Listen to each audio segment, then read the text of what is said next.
Welcome to Kenton's videos. Enjoy the video. In this video, I will show how to set up a Selenium Maven project in IntelliJ. First, open IntelliJ IDEA and select New Project.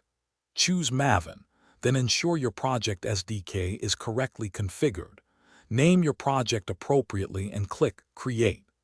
This initial step lays the groundwork for integrating Selenium with Maven, providing a robust environment for your automation efforts.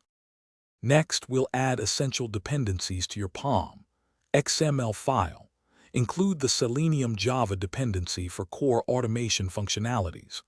Also, add WebDriver Manager, which automatically handles browser driver setup, saving you significant time.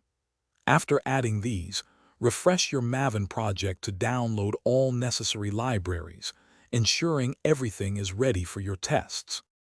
Now let's write a basic Selenium test. Create a new Java class in your project. Inside, initialize a WebDriver instance, for example, for Chrome. Then, use the driver to navigate to any website. You can then perform a simple interaction, such as finding an element by its ID or class name, to verify your setup. Finally, run your test directly from IntelliJ IDEA.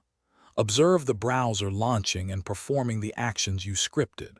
For more reliable tests, consider using explicit waits to handle dynamic elements. Remember to close the browser after your test. Also, check the description for a link to leak-proof containers and other great deals to make your meal prep easier. Thanks for watching. Consider subscribing if we helped you.